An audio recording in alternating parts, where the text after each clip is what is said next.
All right, so we're going to show a total assist slide board transfer with a patient with a spinal cord injury.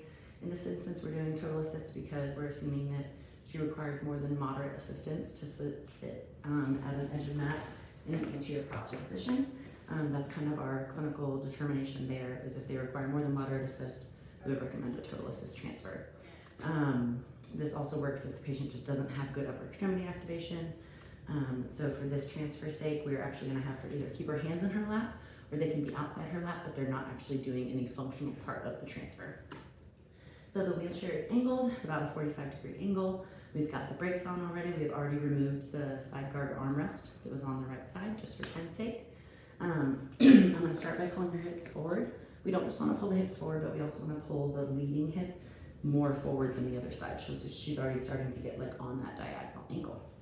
So she's leaning into the back rest because she has no back balance control. I'm going to pull forward here. I'm going to pull forward on the other side. I'm at the pit of the knee and at the hip. And I'm going to do one more on this side. So she's nice and ready to go. I'm going to lift up the leg that's leading. I'm going to place my board, bisecting the thigh at a nice angle, getting ready to go toward the transfer surface. If she had her foot, you can't see the feet, on a foot plate, I would take the leading leg and put it down to the ground, or if we were going uphill, I would put it up onto whatever we are going onto. I'm going to lean her forward and holding her because, again, she needs more than moderate assist for sitting posture and or total assist. I'm going to go up underneath her, and in this instance, I'm using her pants because she has really nice pants on, but I could always put a gait belt around them if I needed. I'm going to go up underneath her right here, and then I'm blocking the trailing knee. You're having a hard time seeing that. I'm just going to tell you. And I'm actually going to do a test just to make sure that I can handle her body weight and we're going to make good decisions. So I'm blocking the trailing knee so that as we go, sorry, miracle. I'm blocking the trailing knee so as we go, I can leverage through my knees, load her body weight, offload her butt, and then transfer her across that board. So lots of leverage through this knee. You can do both. I prefer the trailing one so that way the leading one can kind of just go where it's going without getting tripped up. All right, so I'm going to tell the patient, always communicate with them. I want to check lines before you move.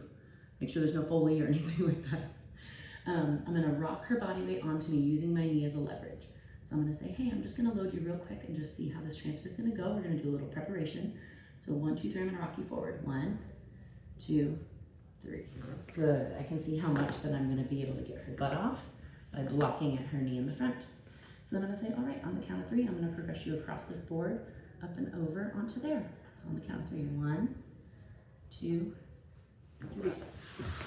Good. Oh, you were good about not helping too much there. Thank you. And then obviously holding trunk as you sit them up. Same thing to go back. We would just be moving the other direction, leading the leg, getting forward. Your head always goes toward where you're going so that you can see where you're progressing to. That's also going to help prepare the patient for the head-hips relationship, where their hips are going toward the surface and they're leaning away. So if they're leaning away, you are leaning towards, so you can see where you're going. So again, blocking the trailing knee, rocking forward, 2, and 3, and nice progression down. You also see that I'm staying nice and low in my legs. I'm actually using that leverage point to offload her rather than just lifting. Anything I missed? I think you got it.